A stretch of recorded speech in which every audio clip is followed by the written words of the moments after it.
To the Jim Acosta Show, and it's another day that ends in Y and the affordability crisis in America. Some 40 million Americans may be about to lose food stamp assistance in this country. Add to that the millions of Americans who may be seeing their health care premiums skyrocket in the coming weeks, not to mention the pain farmers are feeling right now. Let's talk about all of this with the hosts of the Grounded podcast, my friends, former Montana Senator John Tester and Maritza Georgiou. John and Maritza, great to see both of you. Thanks so much for coming back on.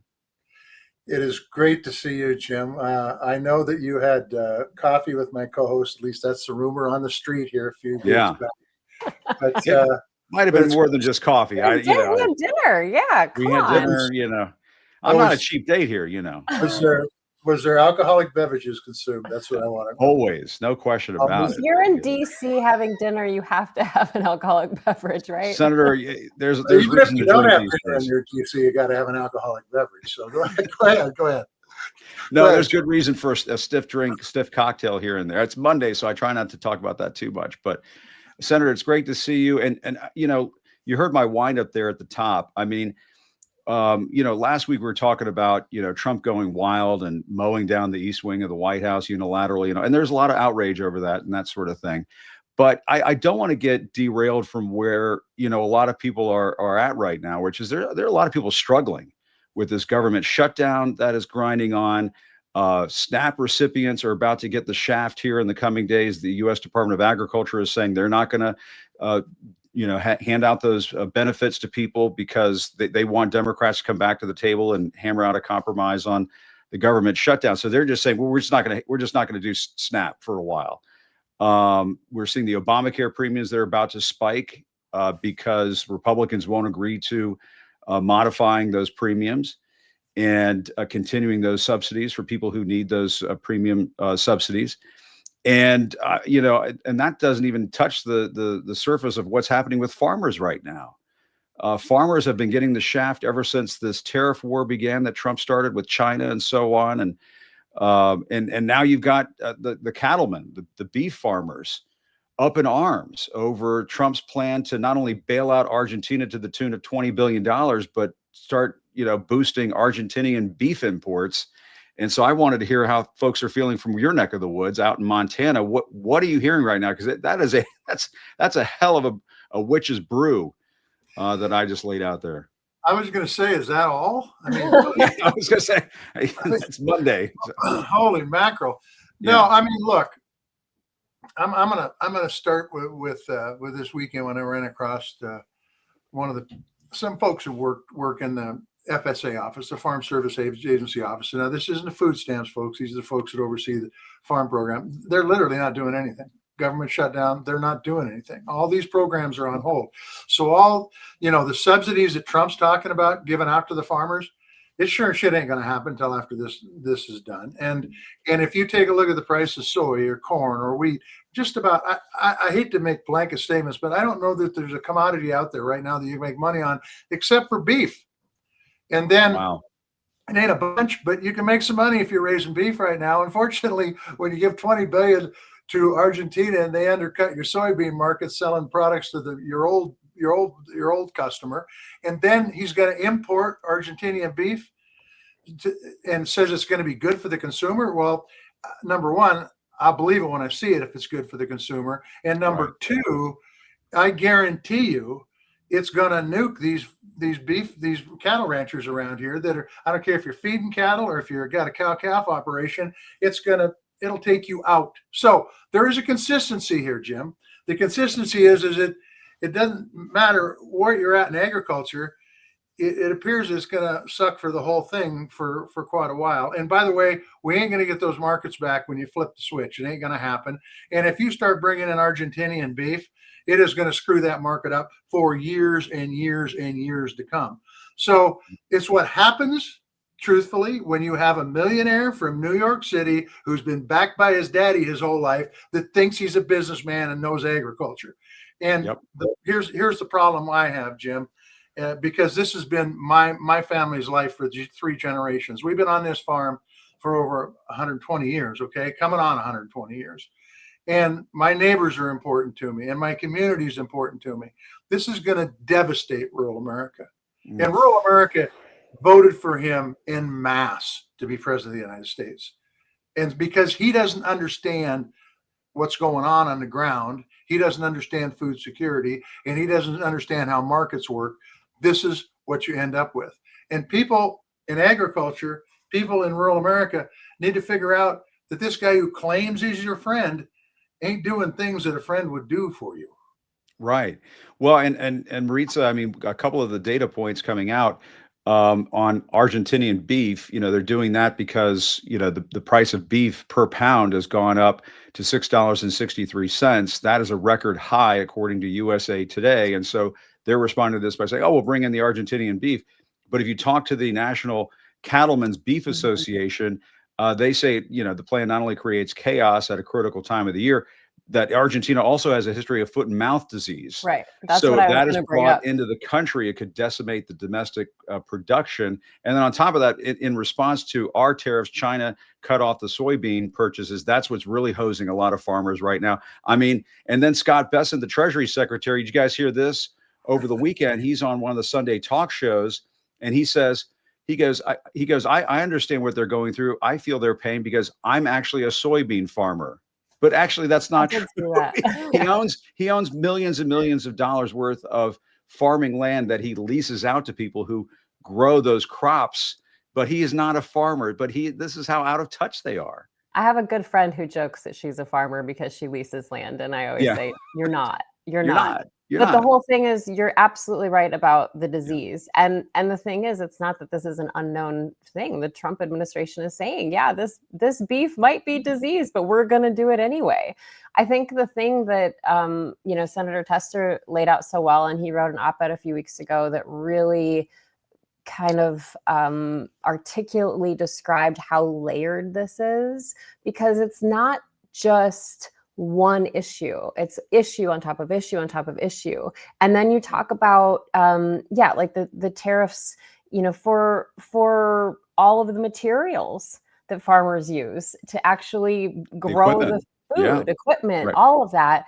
And then, this whole thing with SNAP benefits running out. I mean, I just pulled it up because I was shocked when I actually clicked on the link for the USDA website, the language that they're using, just putting all the blame on Senate Democrats and saying that they're the ones that are doing this to hold out for healthcare for illegal aliens and gender mutilation procedures.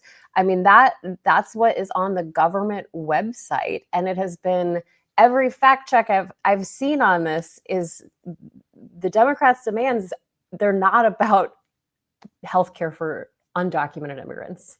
It's about it's about reversing these cuts. So let's talk about the cuts. I mean, so the USDA has this contingency fund specifically for this purpose, for emergency, if we're shut down for more than a month, to keep providing SNAP benefits. What is that going to do to rural America? What is that going to do to farmers? Because without that, it's 42 million people who rely on these SNAP benefits. And Forbes had an article out estimating it's about $8 billion a month spent on groceries through SNAP benefits. So all of a sudden you pull that out of the market, you pull that money out, not being spent on groceries. What's it going to do to the rest of us? You might be listening to this thinking, well, that stinks. I'm not on SNAP though. It's going to affect you just like Medicaid. The Medicaid cuts will affect your health. Right. The supermarkets have to make up for the loss in business, and they'll raise prices potentially. I mean, that's one of the possible consequences of this, Senator. You want to be? Well, I mean, the other thing I'll say is that SNAP benefits are there to help people who are hungry get food, and if they can't get food, you want to talk about a loss of hope. I mean, what are you going to do? How are you going to feed your kids? How are you going to feed your family?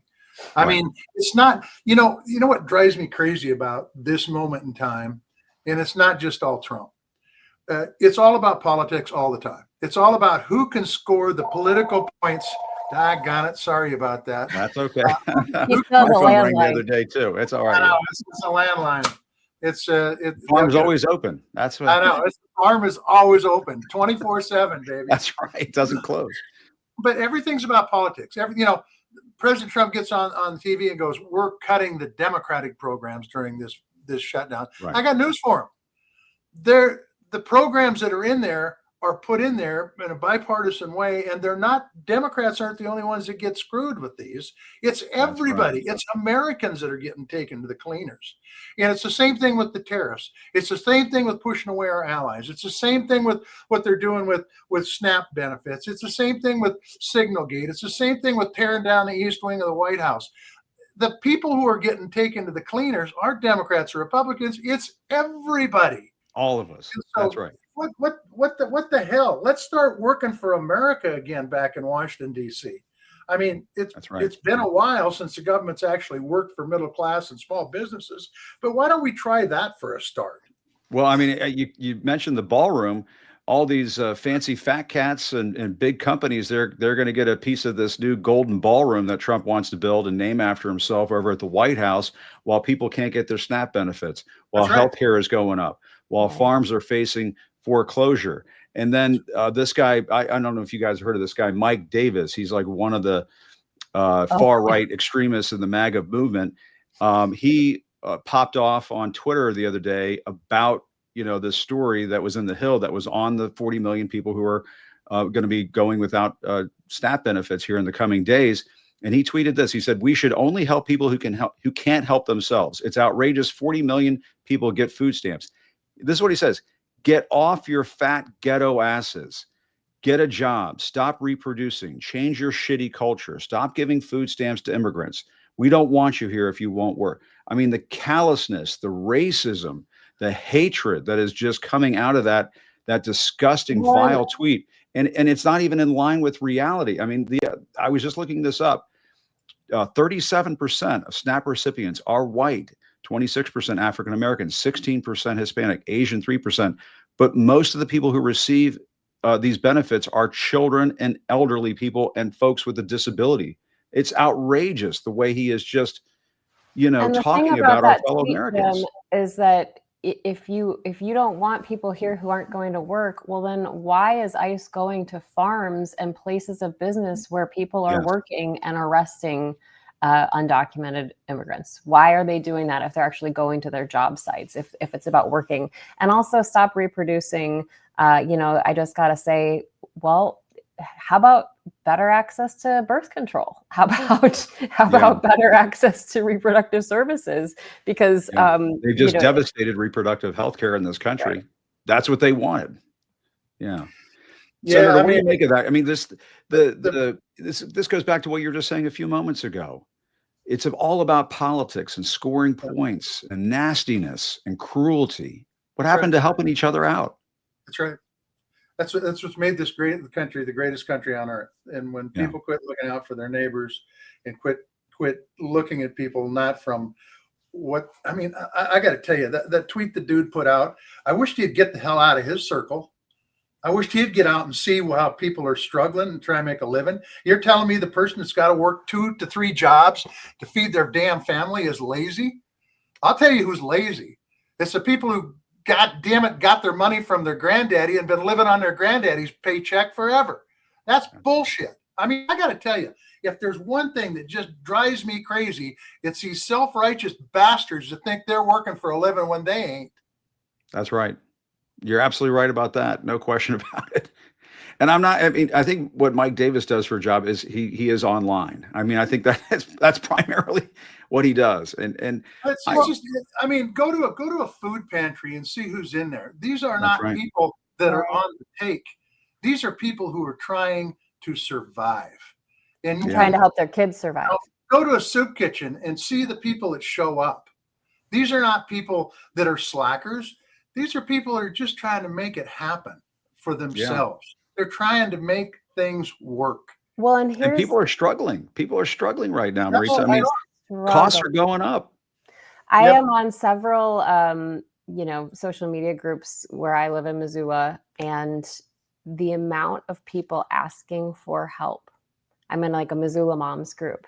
The amount of people asking for help, saying, my SNAP benefits are going to run out and I need to decide what I'm going to spend my money on and I need help. And is there anybody who can help? I mean, there's so many people. Sharon McMahon just did a whole big drive on Instagram over the weekend, basically trying to raise money for food pantries across the country right now. This is going to be a huge crisis. And let me just say, candidly, I was raised by a single mom. She worked multiple jobs to get us through and get us by.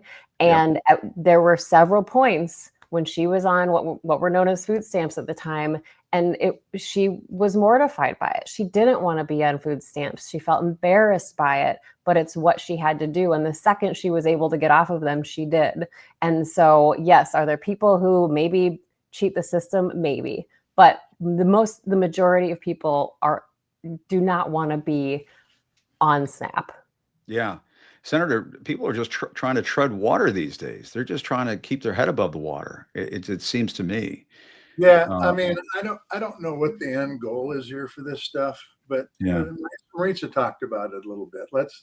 You take the farm economy, that there's going to be a lot of people go broke unless there's a big bailout from the federal taxpayer in this country. And that's no way to run a business. I mean, truthfully, it's not. You take a look at these small hospitals across the country.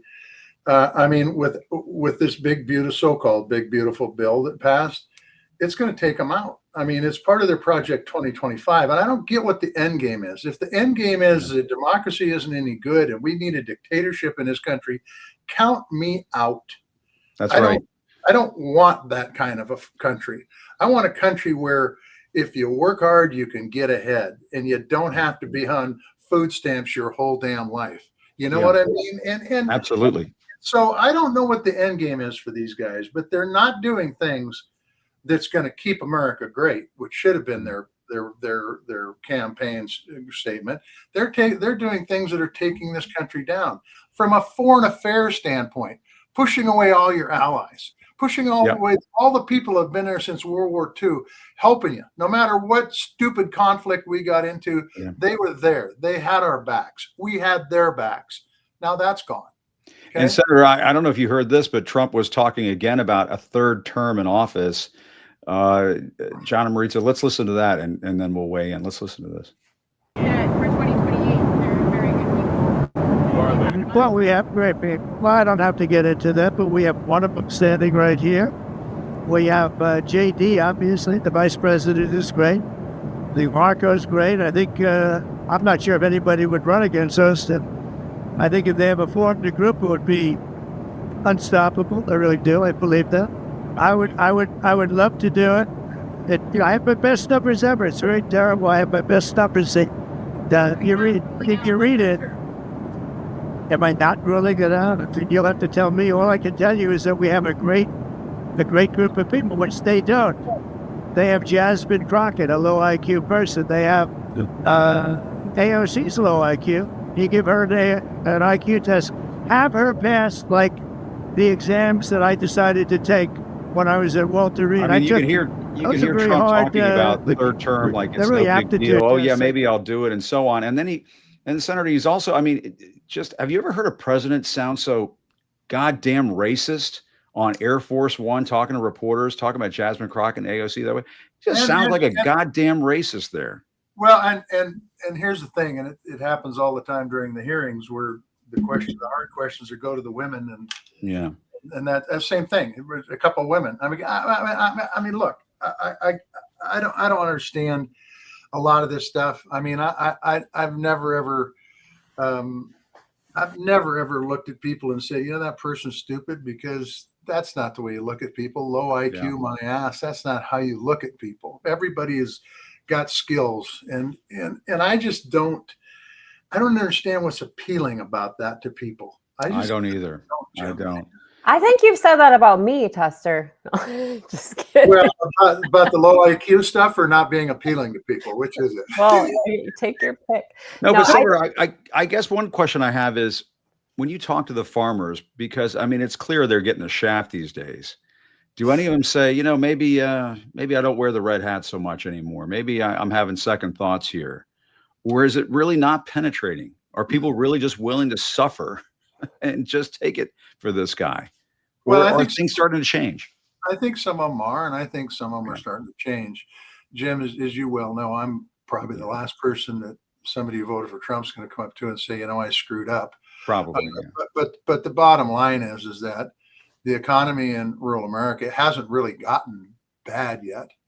But as the markets go away and as things get tougher with the bankers, I think we're looking at another repeat of the 1980s or maybe even worse. And where we saw neighbor after neighbor, because of high interest rates mainly, and bad markets, consolidated markets, go away. Now you put on top of that, the trade stuff, and we raise more food in this country than we can eat. So we need to be able to export. And if we don't have those export markets, man, it's just going to drive the price of grains and commodities, food in the tank. And that's not good. It's not good for the country. It's not good for food security. When you have people going broke and land ending up in the hands of a few, that's not good for the country. And so, look, I think things are far tougher than people want to admit.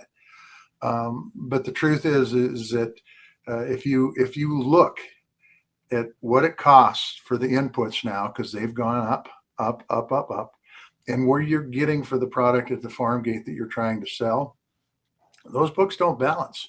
And so you're going to be entirely dependent upon the federal government, the American taxpayer, to make your business operate. And that is not sustainable. And it's also called socialism. Yeah. Right. The stuff that you hear Trump talking about from time to time about Mamdani and so on.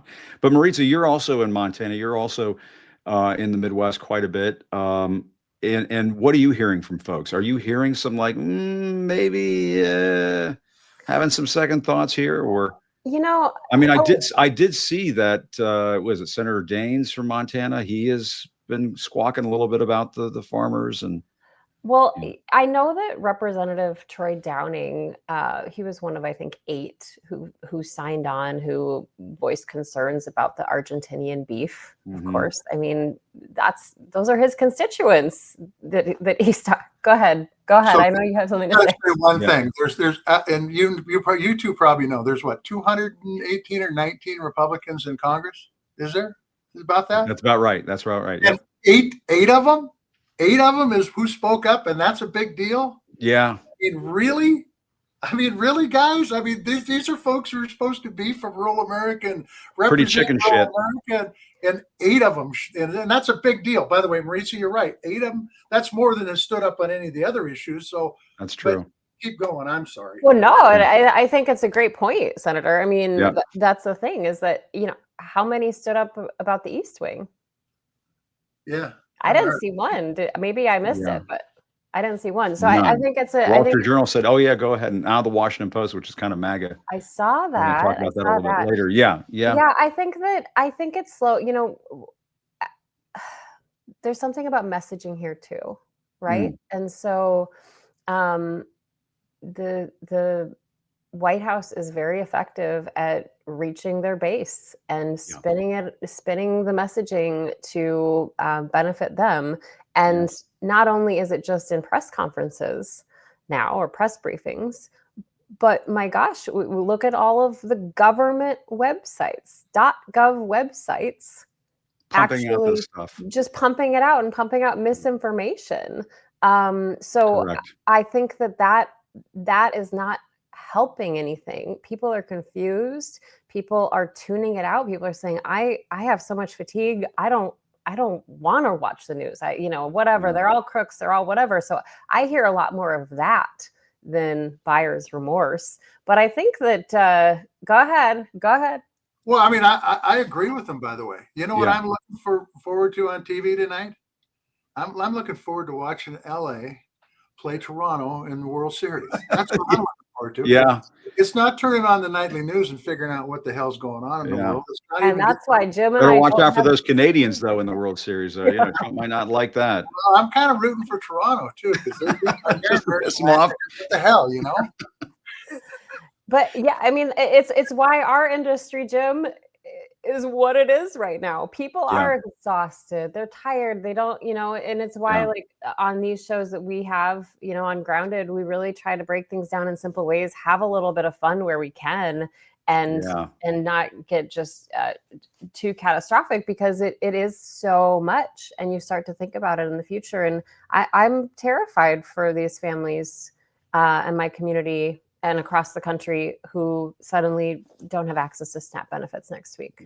It's going to be really, really, really awful. And I hope that like I plan to step up in my charitable giving, and I hope everybody else does too, because like we can't just let people suffer. No, that's right. That's right.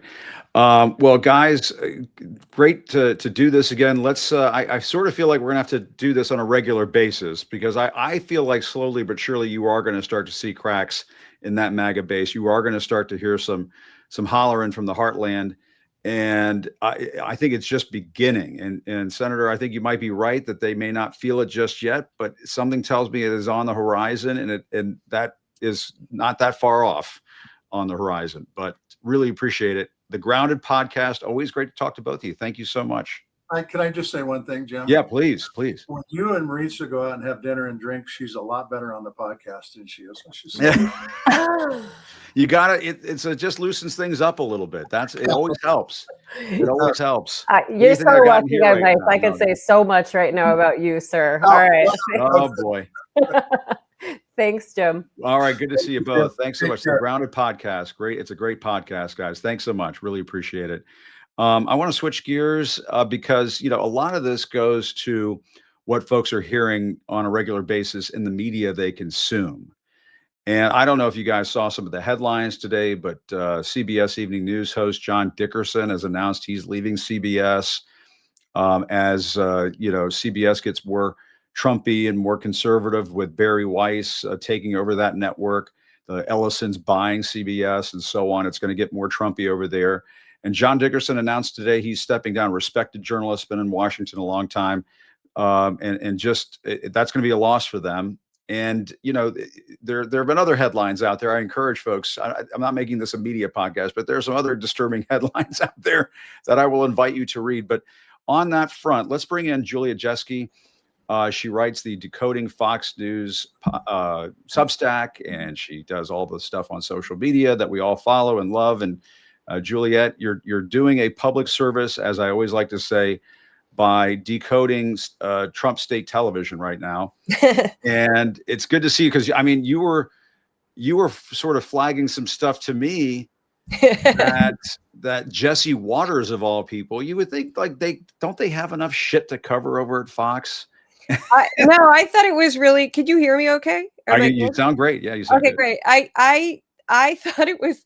You posted a screenshot of your face in a graphic for what they're calling like ballroom hysteria, like ballroom derangement syndrome. Yeah. Yes, that's what they're calling it. And I thought, you guys have Jim Acosta syndrome, derangement syndrome, because it didn't make any sense that you would be on that graphic, because you were one of many people who, like a whole list of people who were like, this is nuts. He just destroyed the East Wing. Everybody was going off. Except for the Republicans who just are running scared. But and then they tried to show, Jesse Waters tried to show probably 30 seconds, 20 seconds of a man on the street segment that you'd produced, and it was just a simple, straightforward, you're there with a microphone, you're talking, you live in DC, DC, you're talking to average folks, and he's like, he's crying, and I was like just making stuff up, because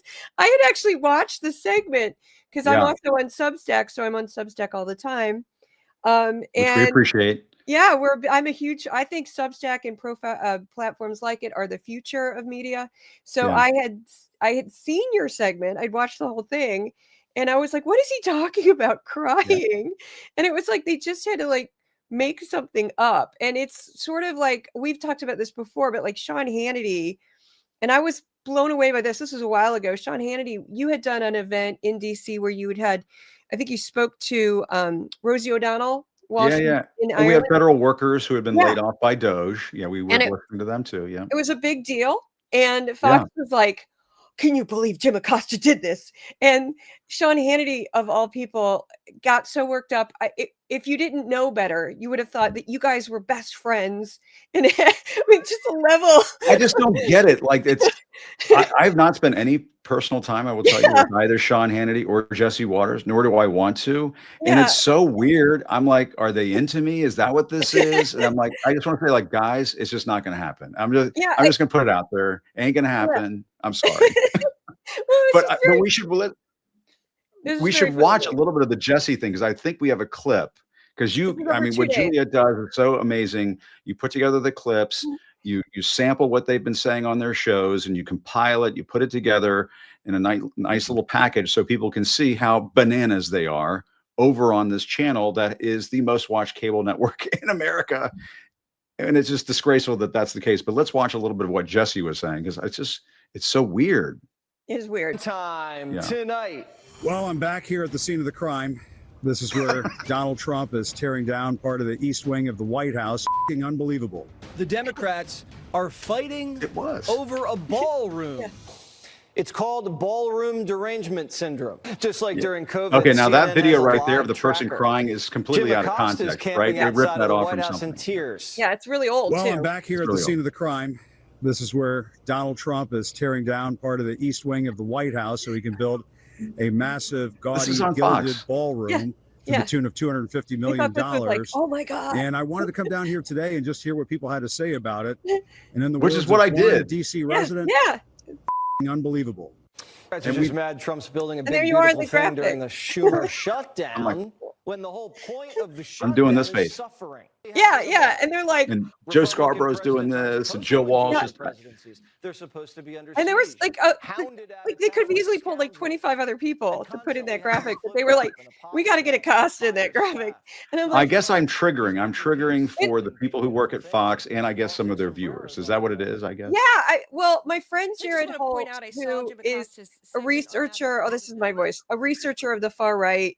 He I would watch the far right when I was a researcher before I was a journalist. There was an amateur researcher of the far right, the Proud Boys and other neo-Nazis, fun times. They would call Jared Holt out by name. And I would tell Jared Holt, it's because you're good at your job. They don't like you because you're good at your job. And so like if you're effective, they attack you. And Fox doesn't attack me because they know by attacking me or other people that cover Fox, they would just elevate us. Right. So it would be fuel. Right. Yeah. And I would immediately top of all my social media pinned if they said my name on air. That's true. I should pin this. But the thing is, like, I'm so glad that they played the clip of me saying I've returned to the scene of the crime, because it was a goddamn crime that they mowed down the East Wing of the White House for a fucking ballroom that nobody approved. He just did it. So that is a crime. And I don't give a shit what anybody else says. I think that's what it is. So it's my right to say it. Yeah. And I think it reminds me of, and I hate to say something vulgar, but he, the grab him by the pussy, that comment. He made that comment like, I don't care. I just grab women when I feel like it. That's what he does. Yeah. I made a list on my Substack of all the women who had accused him of sexual assault. And I grouped them by relationship to him rather than chronological, because I thought it was fascinating how many women were total strangers to him that he just walked up to and physically grabbed. And it's kind of like what he's doing now. I mean, it's got this like abusive, psycho, I just want to do this. I don't need approval. I don't need to ask anybody. I'm just going to wreck I'm just going to do it. And when you're a celebrity, they let you get away with it, right? Exactly. That's his mentality, which is what he said in the Access Hollywood thing. And I mean, I just think that, when you compile this stuff, it is really important because, I mean, there's also, there's another ballroom montage that you did just on like how they've covered it. Mm-hmm. And let's watch that because I think this is instructive too. Let's play that one. Derangement syndrome. Not everyone is a fan. The View was breaking out into protest song. But poor, pitiful Democrats and the assorted never-Trumpers, because Trump has them all dizzy on the dance floor. They've been hysterically laughing over apoplectic they are on the left and all the never-Trumper types about this ballroom. Are waltzing themselves into peak derangement over the construction of Trump's big, beautiful ballroom. Barack Obama himself wanted a big, beautiful ballroom. He had to hold a state dinner in a He tent. did? In a tent. This little East Wing or whatever you call it. They just lie. They Just just make up shit. They just make a they just make ruse to things up. cover up a bunker. There's an underground bunker down there. That's the whole reason we have this East Also, Wing in the Jesse's first starting to look place. weird. I'm just going to put that out there too. He's starting to look a little weird. I know we shouldn't get into the ad hominem attacks thing, but he's just looking a little weird. But it's important that you put that stuff together, Juliet, because they just go to work for him. They just carry his water in huge time slots for this network. Yeah, it's Trump state television. There's no line. They don't even pretend. They would endorse. The only thing they haven't mentioned, and I just thought of this, is nobody on Fox that I have seen has mentioned how Trump is demanding $230 million from the Department of Justice. They haven't mentioned that yet, because I don't know how they would spin that exactly to their people, which he might use to pay for this. Yeah, he floated that out there, right? Yeah, which is insane. But they don't even try to cover the other side of it, or they cover the other side of it and then they attack it. So, I mean, that's what I posted the other day, was that rather than cover the ins and outs of whether or not this is a good thing, and I think it's a terrible thing, they cover what they think is the correct side, which is Donald Trump. And then the rest of it, they just ridicule and mock and attack. And that's what they do now. Yeah, and that's all they do. Yeah. And they don't have an intelligent, like they've tried to sell this as like, oh, but this is a good thing. It'll be this great, monument to this country. And they just skip over the fact that Trump said he wouldn't do it. He wouldn't wreck the building. He said that. He wouldn't touch the building. They skip over the fact that he blatantly lied about it. And then they just try to act like, oh, it's no big deal that he just tore this down in 3 days and now it's completely gone, eviscerated. Jackie Kennedy's garden is gone. All of this stuff is just gone. And it's horrific. And that's their strategy is, again, exactly what you said: ridicule, attack, mock, belittle anybody who stands up and says, wait a second. And they act as if like, how dare you even question? Right. It's heavy-handed. It really is. And Juliet, I guess the other thing that's on my mind, I'm kind of wondering about, and I mentioned this a little bit earlier, with the Ellisons taking over CBS and potentially taking over CNN, that's been bandied about as a possibility. I mean, you might have to just start a thing that's decoding corporate media or something. I mean, because it seems to me, for as much as they complain, and this is something that they do on Fox all the time, they complain about how liberal the media is and how they're all Democrats and all this stuff. And yet the largest, the most successful, the most watched cable network, if you want to call it that, is Fox. Rupert Murdoch owns the Wall Street Journal, owns the New York Post. The Ellisons now own CBS. They may buy CNN.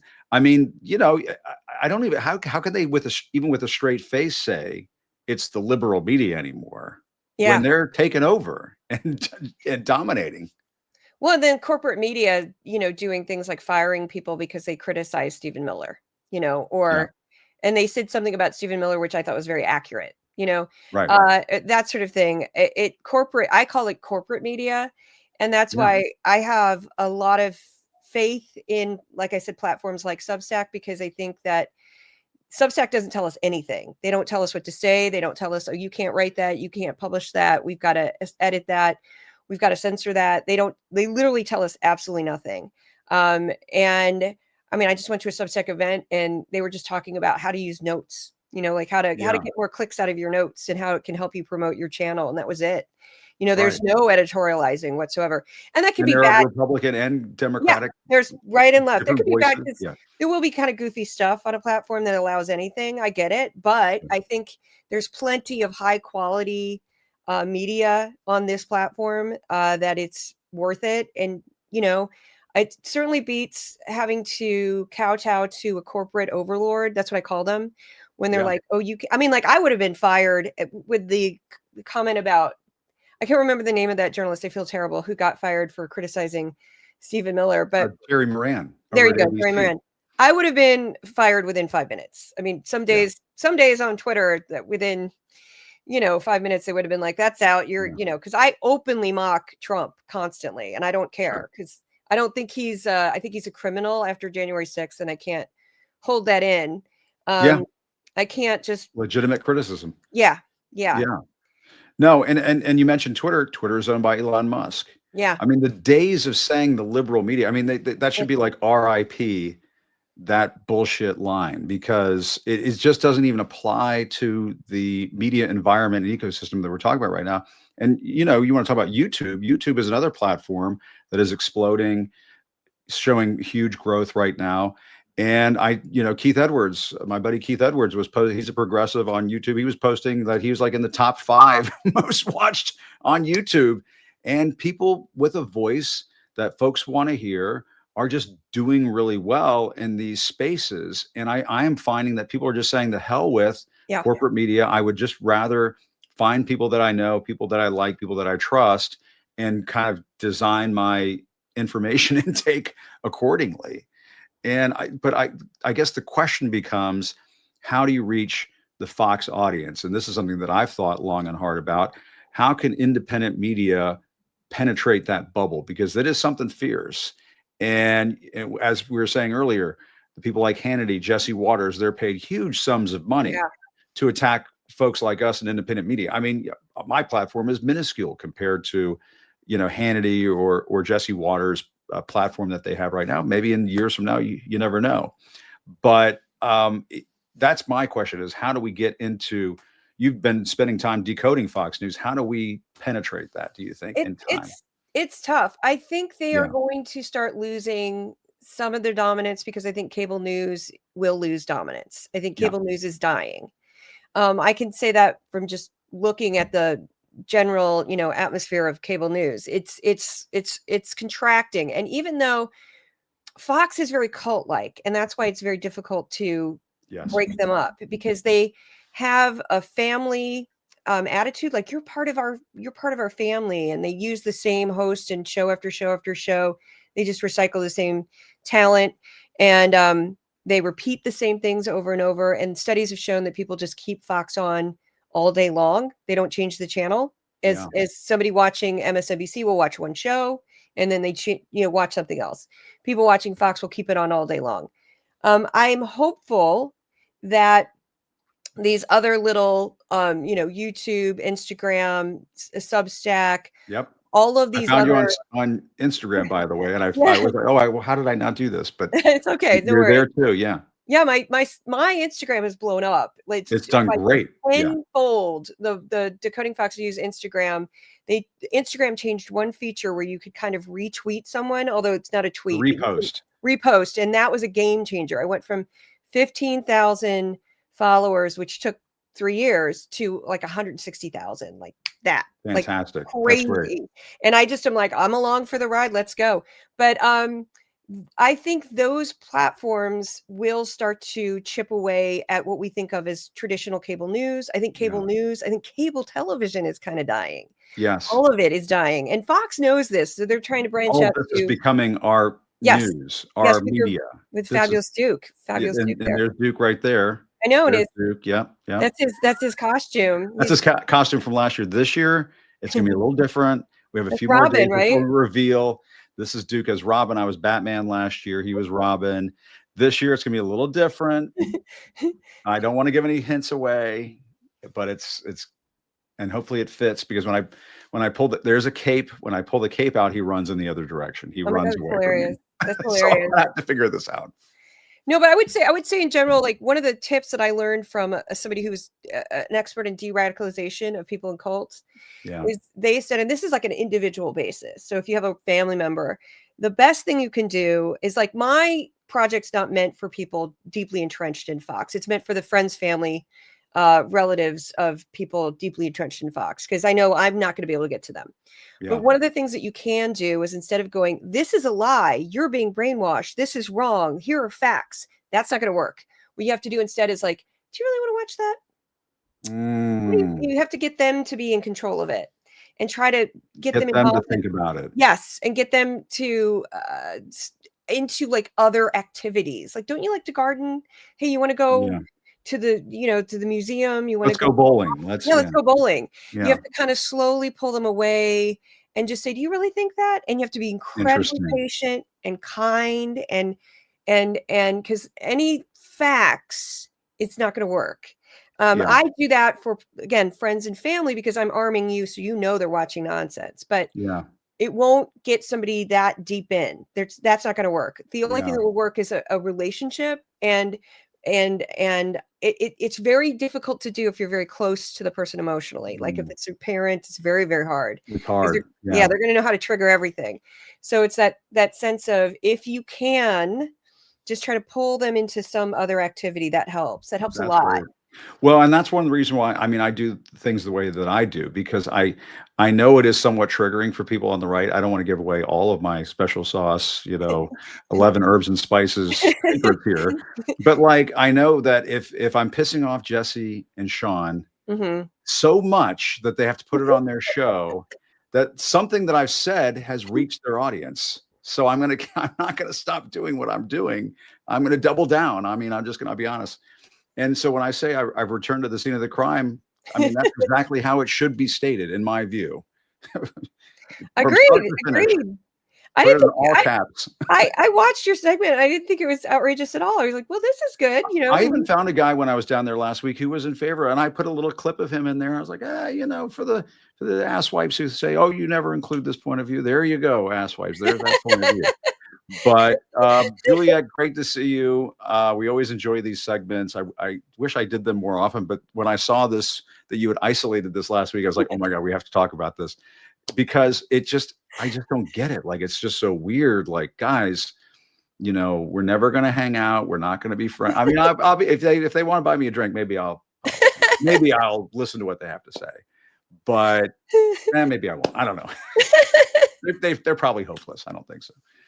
But Juliet, great to see you. Thanks for doing this, as always. Thanks so much. Say hi to Duke. All right, say hi. Him, but of course, hi to Duke. Someday we need to get a play date going. Yeah. We'll okay. See you, Juliet. Take care. Thanks. Really appreciate it. And I'm going to kind of stay on a media, sort of wavelength here a little bit, because there was something else that I have to get into, and it goes back to the ballroom. The Washington Post, my God. This is my hometown newspaper. I grew up in the Washington, D.C. area. And there it is right there, in defense of the White House ballroom. This is from the Washington Post editorial board. I was astonished when I saw this, because to me, the Washington Post has always symbolized sort of, what DC is all about, what our nation's capital is all about.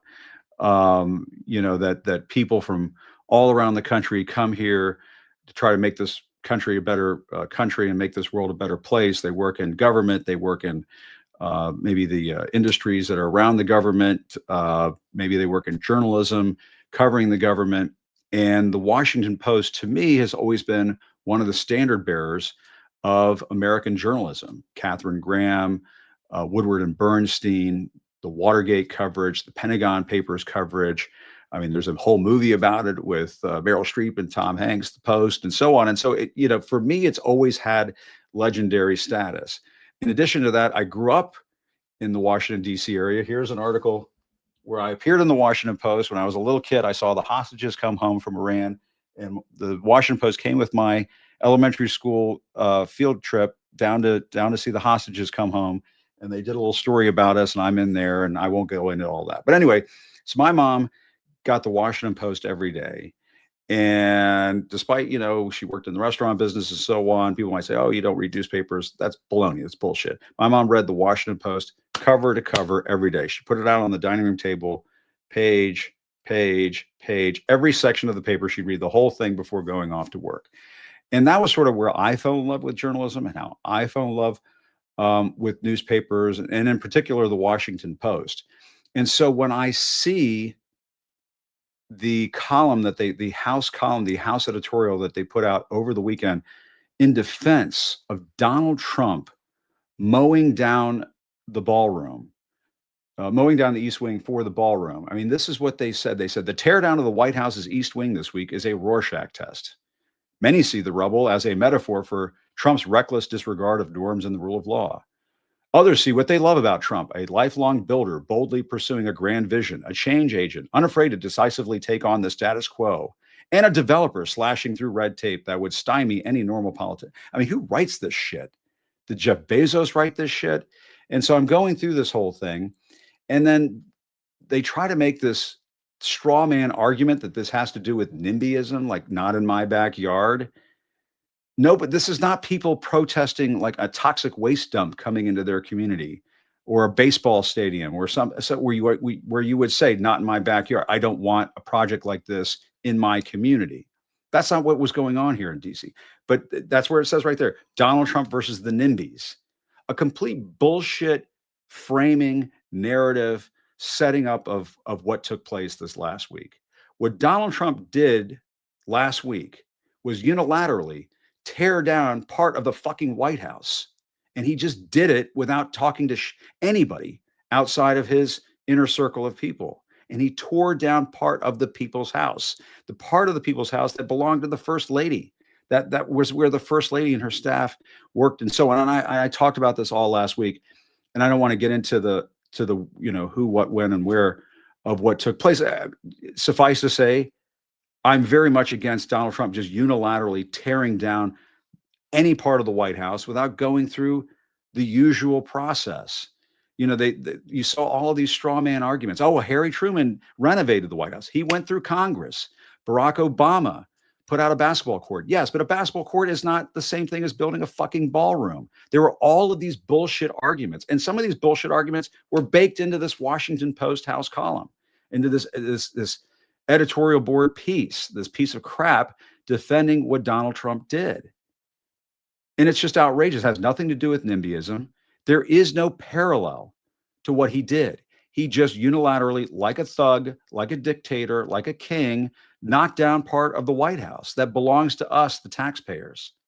Other presidents who have done this have gone through some sort of process in the modern age.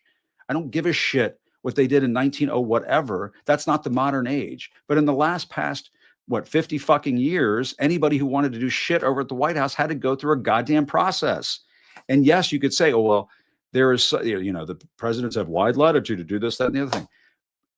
To me, it is sacrilege for the Washington Post to say anything that is in defense of the president of the United States unilaterally knocking down part of the White House. It is sacrilege. And it's an embarrassment to the Washington Post. It is an absolute catastrophe of an editorial board column. And I will say, for some time, I have been reluctant to cancel my subscription to the Washington Post because, as I said earlier, it's the newspaper I grew up with. It's my mom's newspaper. It was the newspaper that landed on our doorstep every morning in Northern Virginia. And I'd run out every morning and go get the newspaper, bring it into my mom. And I've always subscribed to the Washington Post. And I just can't think for the life of me of a situation where I do not subscribe to the Washington Post. And I made this comment over the weekend about it. And I heard from a lot of people who were saying, Jim, what's taking you so long? Look what Jeff Bezos has done to the Washington Post. They've chased off, look at all of the great journalists that they've chased out of the Washington Post, out of Katharine Graham's newspaper, the newspaper that used to be known for the Watergate coverage, Woodward and Bernstein, that inspired the movie All the President's Men. The damage that Bezos has done to the Washington Post, I can't even calculate it. I can't even run through everything that he's done to weaken and water down that newspaper. It's a shell of its former self. And so what I've decided to do live on this program, and people can say, I don't really care what Jim does live on his program, but I care. I care about the journalism that is being done in this country.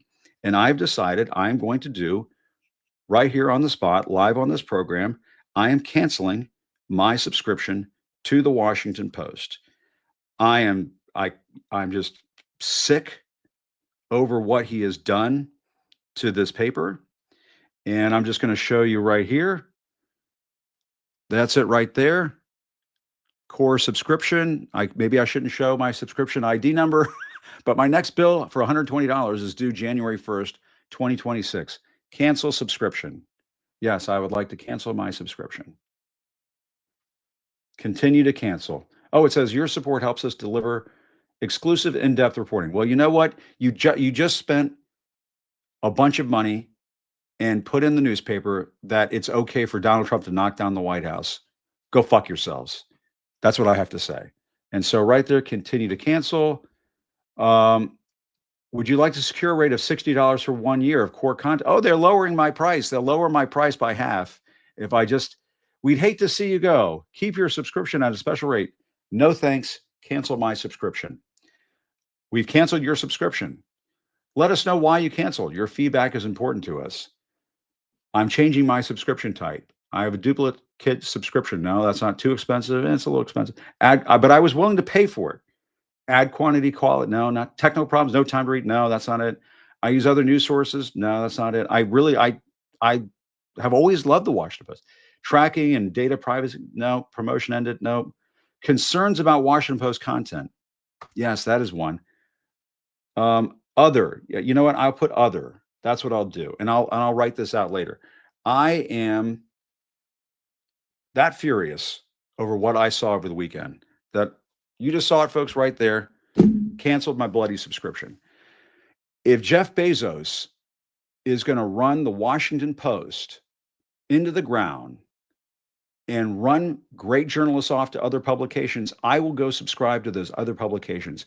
But I will not subscribe to some watered down, MAGA friendly, Trumpy curious, ballroom, construction, justifying piece of shit newspaper, that belongs like at the bottom of my bird cage. I'm just not going to do it anymore. And I just can't believe how pissed off I am about this. But I will just tell you, I ain't going to pay for coverage like that. I'm not going to pay for a newspaper that justifies what Donald Trump did. And so you're going to write an op-ed about it. I'm exercising my right as a consumer to cancel you. I have canceled you, Washington Post. Maybe you can earn my money back. Maybe you can earn my business back, but not today, Satan. Not today, Bezos. Go take your ballroom justification. And by the way, isn't that a little crass when you are one of the donors paying for the new ballroom to have your newspaper write an op-ed that says it's okay for Trump to do that? Isn't that a bit crass? Isn't that a little over the top? But that's how he's running this newspaper. And it's not worth my money anymore, so I've canceled. My thanks to former Senator John Tester today. My thanks to Maritza Giorgio of the Grounded podcast. Great people there. Love them so much. And my thanks to Juliet Jeske of Decoding Fox News. That was a lot of fun talking to her as well. Folks, this is a time for independent media in this country. It is a time when independent media is thriving. Hit the like button, hit the subscribe button, support independent media. We are not beholden to anybody. My opinions are not paid for anybody except for me, except for yours truly. And I tend to think that knocking down the east wing of the White House unilaterally without saying anything to anybody is an abomination. And if you're going to go and justify it in your newspaper, I ain't going to be subscribing to your goddamn newspaper. And so in the meantime, still reporting from Washington, I'm Jim Acosta. Go Commanders. I'll see you next time.